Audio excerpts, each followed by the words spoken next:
عزیز طلبہ، میرا آج کا لیکچر عمر جلیل کے تحریر کردہ افسانے تاریخ کے کفن پر مبنی ہے۔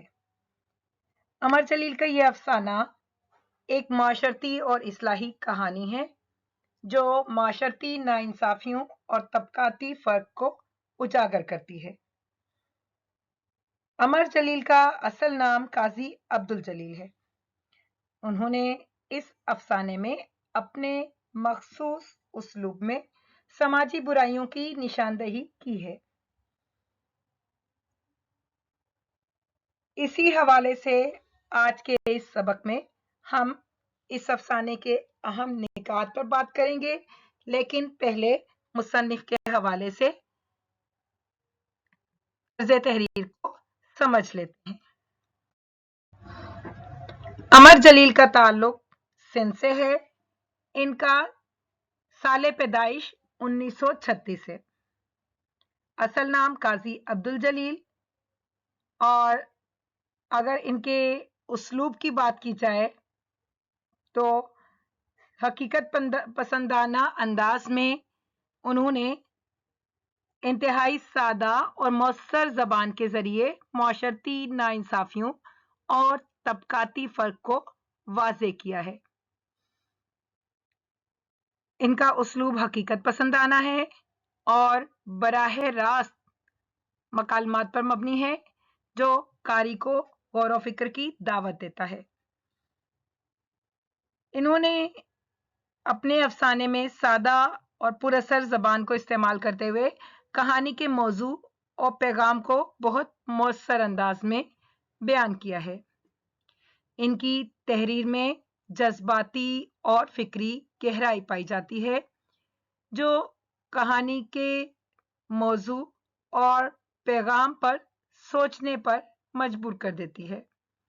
اسی حوالے سے ہم کہہ سکتے ہیں کہ ان کا انداز بیان معاشرتی برائیوں کی نشاندہی اور اصلاح کی کوشش کو مؤثر طریقے سے پیش کرتا ہے۔ مصنف کا نقطہ نظر دیکھا جائے تو وہ اپنے افسانے میں معاشرتی ناانصافیوں اور طبقاتی فرق کے حوالے سے بات کرتے نظر آتے ہیں۔ وہ اپنی کہانیوں کے ذریعے ان برائیوں کی نشاندہی کرتے ہیں اور اصلاح کی کوشش کرتے ہیں۔ ان کی تحریر میں انسانیت، برابری اور انصاف کے اصولوں کی حمایت کا بھرپور تاثر ملتا ہے۔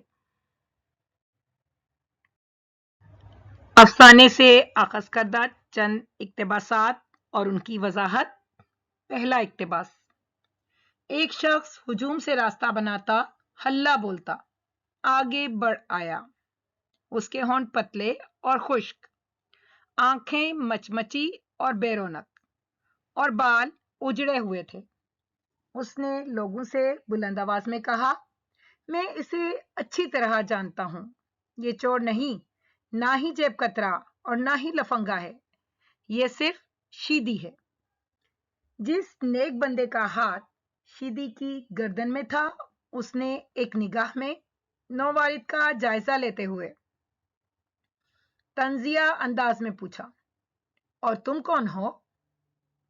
اس نے جواب دیا، میں ماموں خان موچی ہوں۔ بھاگ جا موچی، تو جا کر پھٹے پرانے جوتوں کی مرمت کر۔ نیک صورت اور نیک سیرت شخص نے کہا، ہم خود ہی اس کی خبر لیں گے۔ ماموں خان موچی دھکے ٹھڈے کھا کر منظر سے غائب ہو گیا۔ اب اس اقتباس کی وضاحت۔ عمر جلیل کے افسانے تاریخ کے کفن کا یہ اقتباس معاشرتی تفریق اور ناانصافی کو بہت خوبصورتی اور گہرائی سے بیان کرتا ہے۔ اس اقتباس میں کہانی کے مرکزی کردار شیدی اور ایک اور کردار ماموں خان موچی کے درمیان مکالمہ اور ان کا رد عمل دکھایا گیا ہے۔ یہ منظر معاشرتی حیثیت اور طبقاتی تفریق کو بھی نمایاں کرتا ہے۔ جب شیدی عید کی نماز کے دوران پہلی صف میں کھڑے ہونے کی کوشش کرتا ہے اور اس کوشش کو نمازیوں اور محمود صاحب کے محافظوں کی طرف سے شدید رد عمل کا سامنا کرنا پڑتا ہے۔ शीदी दरअसल अफ्रीकी नस्ल के लोग हैं। ये लोग मुख्तलिफ अदवार में अफ्रीका से यहाँ लाए गए थे, बतौर गुलाम लाए गए थे, और उसके बाद मुख्तलिफ मौके पर आज़ादी मिली। इनकी ज़्यादातर तादाद सिंध, बलूचिस्तान और हिंदुस्तान के गुजरात में आबाद है। इस अफसाने का मरकजी किरदार भी एक शीदी है, जो पिछली सफ से उठकर एक एक सफ को फलांगता हुआ सबसे अगली सफ में पहुंचने की कोशिश करता है। ये शीदी अपने हुलिये से गरीब आदमी नजर आता है, बाल खुश्क और आंखें वीरान हैं। इसके कपड़े भी फटे पुराने थे। अधेड़ उम्र का और तवील कद का ये शीदी पिछली सफ से उठकर अगली सफ की तरफ बढ़ने लगता है और लोगों के रद्द अमल की वजह से शोर बढ़ जाता है। इस अफरा तफरी के बाद लोग इसे काबू कर लेते हैं और तरह तरह के अलकाबात से नवाजते हैं। एक शख्स पिछली सफों से आगे बढ़ता है और उस शख्स के भी होंठ पतले और खुश्क हैं, आंखें बेरोनक, बाल उजड़े हुए। वो भी हुजूम में से रास्ता बनाता हुआ आगे आता है। उसकी जाहिरी हालत से पता चलता है कि वो माशरती तौर पर कमजोर तबके से ताल्लुक रखता है। ये शख्स मामू खान मोची लोगों से कहता है कि वो शीदी को जानता है कि वो कोई चोर, जेब कतरा या लफंगा नहीं है। इसकी गवाही माशरती तफरीक के पस मंजर में भी देखी जा सकती है कि जहां एक निचले तबके के फर्द की बात को कोई अहमियत हासिल नहीं होती, और ये अल्फाज इस समाजी सच्चाई के भी गवाह हैं कि कमजोर तबके के अफराद की पहचान और उनकी सच्चाई को अक्सर नजरअंदाज कर दिया जाता है। नेक सूरत और नेक सीरत शख्स मामू खान मोची को धुतकारता है और उसे कहता है कि जाकर अपने काम से काम रखे। ये जुमला माशरती नाइंसाफी और तासुब की अक्कासी करता है, जहां एक तबके के लोग दूसरे तबके के अफराद को कमतर और हकीर समझते हैं। मामू खान मोची को धक्के देकर मंजर से हटा दिया जाता है। इससे यह भी पता चलता है कि कमजोर तबके के अफराद की बात भी नहीं सुनी जाती और इन्हें हकारत का सामना करना पड़ता है। शीदी और मामू खान मोची ये किरदार समाजी इज्जत और एहतराम हासिल करने की जद्दोजहद कर रहे हैं, और इस इक्तबास में माशरती तासुब और नाइंसाफी की अक्कासी की गई है, जहां निचले तबके के लोगों की बात को अहमियत नहीं दी जाती। अब अगला इक्तबास। पहली सफ में महमूद के साथ शहर के लायक अफसरान, सनतकार, ताजिर और बैंकर कंधे से कंधा मिलाकर बैठे हुए थे। वो गर्दनें झुकाए और दोजानू बैठे हुए थे और अखबारी फोटोग्राफों से तस्वीर खिंचवा रहे थे। पहली सफ के एन अकब में महमूद साहब की हिफाजत के लिए सादा कपड़ों में हिफाजती अमले के बरजुस्ता और ताकतवर अरकान बैठे हुए थे। वो बज़ाहिर नमाज पढ़ने और अल्लाह की अजमत के सामने सरबसजूद होने आए थे, लेकिन दरअसल वो महमूद साहब की हिफाजत के लिए वहां मौजूद थे और नई सूरत हाल के बाइस चौकस हो रहे थे। उनके नेफों में खतरनाक असलहा छुपा हुआ था, इसलिए वो बैठने में दुश्वारी महसूस कर रहे थे। अब इस इक्तबास की वजाहत। अमर जलील का अफसाना तारीख का कफन, उसे अखज़ करदा ये इक्तबास मुआशरे में पाई जाने वाली तबकाती तफरीक को बड़ी खूबसूरती से बयान कर रहा है।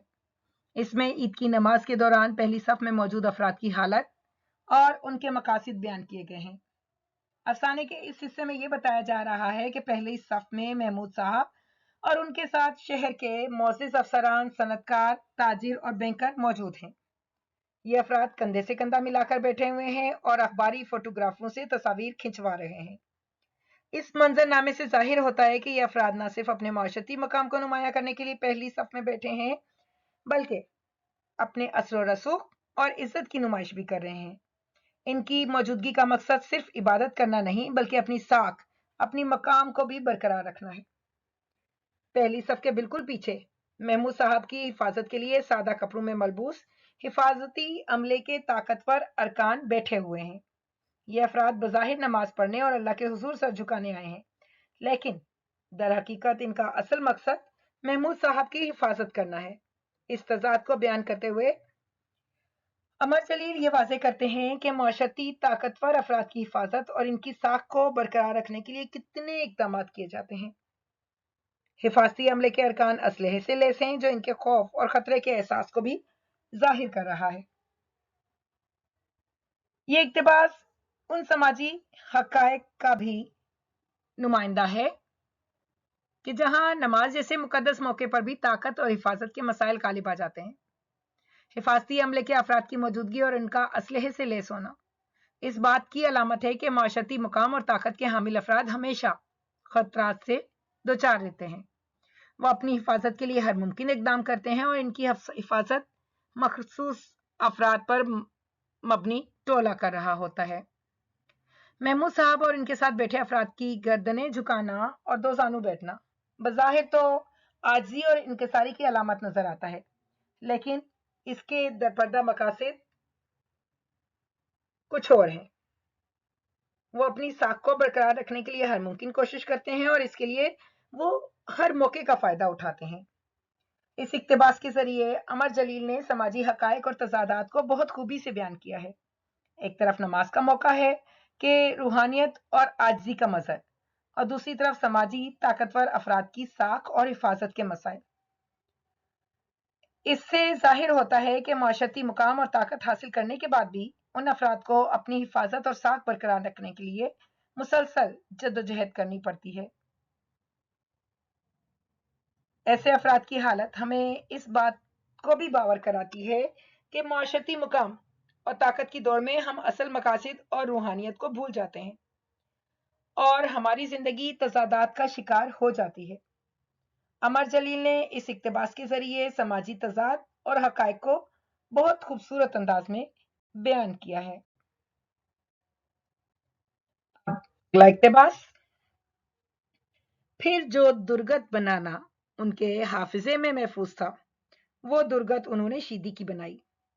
लातें, मुक्के और घोंसे मार मार कर उसे अदमुआ कर दिया। शीदी फर्श गुज़ी हो गया।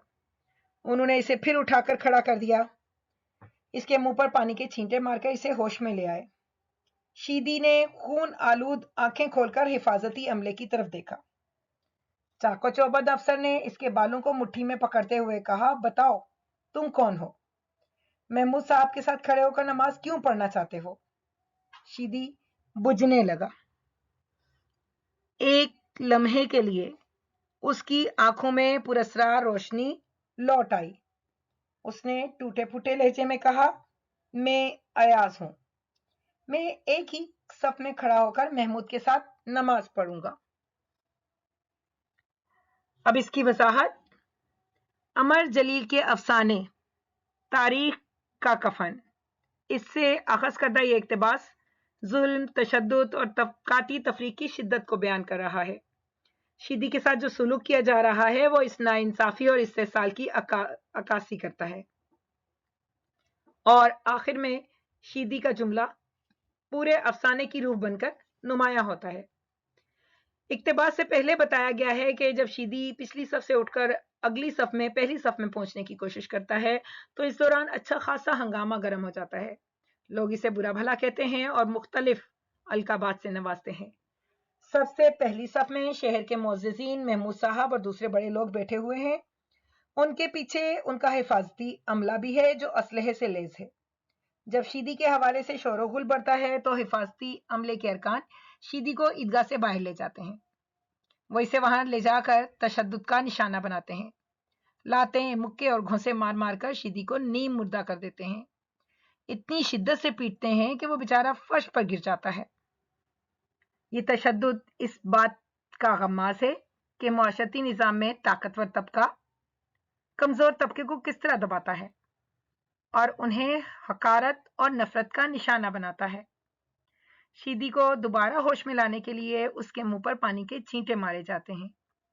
ये मंजरनामा इस बात की भी अक्कासी करता है कि ताकतवर अफराद अपनी मर्जी और ख्वाहिशात को पूरा करने के लिए किसी भी हद तक जा सकते हैं। अपनी ड्यूटी पर मुस्तैद अफसर जो कि हिफाजती अमले का रुकन है, शीदी के बालों को मुट्ठी में पकड़कर इससे सवाल करता है कि वह महमूद साहब के साथ खड़े होकर नमाज क्यों पढ़ना चाहता है। ये सवाल दरअसल इस बात का अक्कास है कि ताकतवर तबका कमजोर तबके को अपने बराबर खड़ा होने का हक नहीं देना चाहता। उनके लिए शीदी का महमूद साहब के साथ खड़े होना ही नाकाबिले कबूल है। शीदी की हालत बिगड़ती जा रही है, लेकिन एक लम्हे के लिए उसकी आंखों में पुरस्रार रोशनी लौट आती है। ये रोशनी उसके अज़्म और इरादे की निशानी है, और वह टूटे फूटे लहजे में जवाब देता है कि वो अयाज है और महमूद साहब के साथ एक ही सब में खड़े होकर नमाज पढ़ना चाहता है। शीदी का ये जवाब उसके अज़्म हौसले का आकाश है कि वो समाजी नाइंसाफी के बावजूद अपने हक के लिए लड़ने को तैयार है। शीदी दरअसल एक खास नस्ली गिरोह है और ये लोग अफ्रीका से बतौर गुलाम हिंदुस्तान लाए गए थे। फिर ये लोग यहीं सिंध और बलोचिस्तान में बस गए। अफसाने का मरकजी किरदार भी इन्हीं की औलाद में से है। इस शीदी का ये कहना कि वो अयास है, दरअसल अपने बाप दादा के गुलाम होने और अपनी कमजोर माशरती हैसियत की तरफ भी इशारा हो सकता है। इसका ये कहना कि वो महमूद के साथ खड़े होकर नमाज पढ़ना चाहता है, दरअसल माशरती और तबकाती तफरीक के खात्मे की तरफ इशारा है। वो एक ऐसे माशरे का ख्वाब देखता है जहां महमूद यानी आका और अयास यानी गुलाम एक ही सफ में खड़े हो सकें। इससे इकबाल का वो शेर भी याद आ जाता है, एक ही सफ में खड़े हो गए महमूद और अयास, ना कोई बंदा रहा ना कोई बंदा नवाज। ये इक्तबास समाजी नाइंसाफी और तबकाती तफरीक की शिद्दत को नुमाया करता है। शीदी को सिर्फ इसलिए तशद्दुद का निशाना बनाया गया क्योंकि वो पहली सफ में खड़ा होना चाहता था, जो कि दूसरे लोगों के लिए इसकी हैसियत को देखते हुए एक हकारत आमेज ख्वाब था। अमर जलील ने इस मंजरनामे के जरिए समाजी निजाम की बेहिसी और जुल्म को नुमाया किया है। ये किरदार तमाम लोगों का नुमाइंदा है जो समाजी नाइंसाफी और इस्तेहसाल का शिकार है। इसकी जद्दोजहद और आज़्म इस बात की निशानी है कि कमजोर तबका भी अपने हक के लिए आवाज बुलंद कर सकता है और लड़ सकता है। समाजी तब्दीली के लिए हमें इनफरादी और इज्तिमाई सतह पर कोशिश और जद्दोजहद करनी होगी। इस इक्तबास से अमर जलील के अफसाने की गहराई और मौज़ूआत की पेचीदगी भी जाहिर होती है। माशरती हकायक और तजादात का भी पता चलता है और कारी सोचने पर मजबूर हो जाता है कि किस तरह समाजी तफरीक और तासुब इंसानी जिंदगी को मुतासिर करते हैं। अब इस अफसाने का मरकजी ख्याल।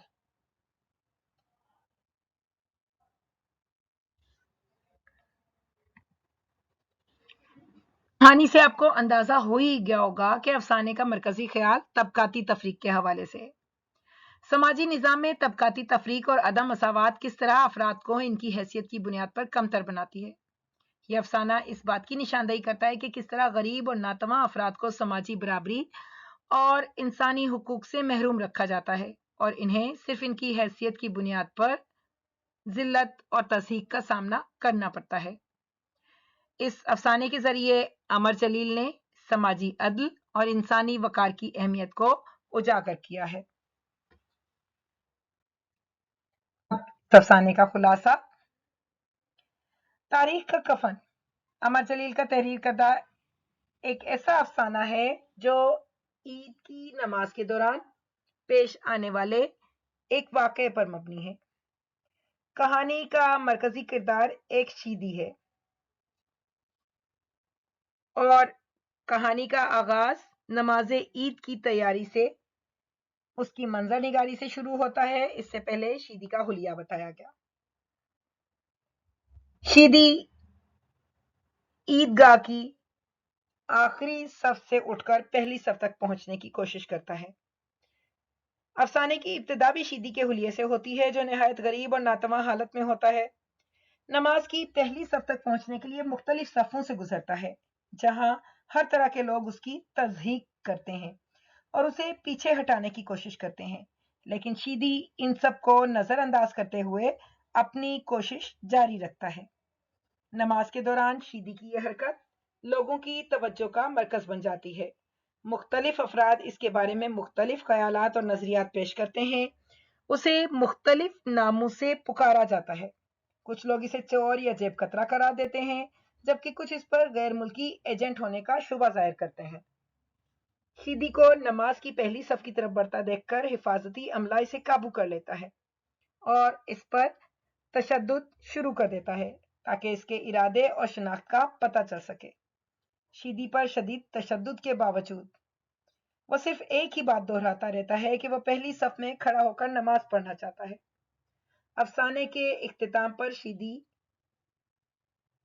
उन हिफाजती अमले के अफसरान को बताता है कि वो अयाज है और वो महमूद साहब के साथ एक ही सफ में खड़े होकर नमाज पढ़ना चाहता है। इस बयान से अफसाने की रूह उजागर होती है जो कि मसावत और बराबरी के बुनियादी ख्याल पर मबनी है। अब बात कर लेते हैं इस अफसाने के जरिए हासिल होने वाले फहम के बारे में, जिससे हम अपनी ज़ाती और समाजी ज़िंदगी में किस तरह मुस्तफ़ीद हो सकते हैं कि अगर हमें इस तरह की सूरत हाल पेश आ जाए तो हमारा रद्द अमल क्या होगा।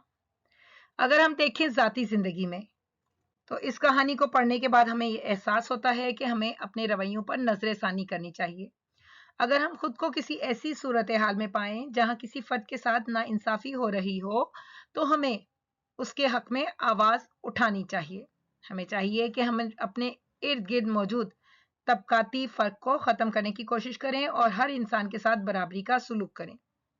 अब समाजी ज़िंदगी में फ़हम के लिए इस कहानी से हमें ये पैगाम मिल सकता है कि हमें एक दूसरे के हुकूक का एहतराम करना चाहिए, समाजी बुराइयों के खिलाफ मुत्तहिद हो जाना चाहिए। अगर ऐसी सूरत हाल हो जहां किसी फर्द को उसके तबके, रंग, नस्ल, ज़बान की बुनियाद पर इम्तियाजी सलूक का सामना हो, तो हमें इसके खिलाफ आवाज़ बुलंद करनी चाहिए और इंसाफ के लिए कोशिश करनी चाहिए। अगर तारीख का कफन जैसे सूरत हाल हमें दरपेश हो, तो हमारा रद्द अमल ये होना चाहिए कि हम मजलूम का साथ दें, हर फर्द के साथ बराबरी का सलूक करें, चाहे उसका ताल्लुक किसी भी तबके से हो, और समाजी सतह पर ऐसी बुराइयों के खिलाफ काम करें और लोगों में शऊर बेदार करें। मुमकिन हो सके तो कानूनी मदद भी फराहम करें ताकि मजलूम को इंसाफ मिल सके। यह अफसाना भी हमें यह दर्ज देता है कि इंसानी वकार और हुकूक का एहतराम हर हाल में ज़रूरी है और हमें हर किस्म की नाइंसाफ़ी के खिलाफ खड़े होना चाहिए। अब इस अफसाने का तनकीदी जायजा। अमर जलील का यह अफसाना एक समाजी इस्लाही कहानी है जो समाजी नाइंसाफियों और तबकाती फर्क को उजागर करती है। उन्होंने अपने इस अफसाने में हकीकत पसंदाना उसलूब इख्तियार करते हुए समाजी बुराइयों की निशानदही की है। उन्होंने इस कहानी के जरिए ये पैगाम दिया है कि इंसानियत और बराबरी के उसूलों को अपनाना जरूरी है और बाज़ औक़ात पेचीदा मसाइल को सादा और काबिल फ़हम अंदाज में हल किया जा सकता है। समाजी बुराइयों की निशानदही करते हुए उन्होंने समाजी नाइंसाफियों और तबकाती फ़र्क की बात की है। इनका अंदाज इस्लाही है। वो अपनी कहानियों के ज़रिए इन बुराइयों की निशानदही भी करते हैं और इनकी इस्लाह की कोशिश भी करते हैं। इनकी कहानियों में बिलखुसूस इस अफसाने में मकालमात से अवामी रंग नज़र आता है, जो मकालमे सादा और हकीकत पसंदाना है, जिसकी वजह से कहानी मौसर और जानदार बन जाती है और एक भरपूर तासुर छोड़ती है। इसी के साथ आज का लेक्चर यहीं तमाम हुआ।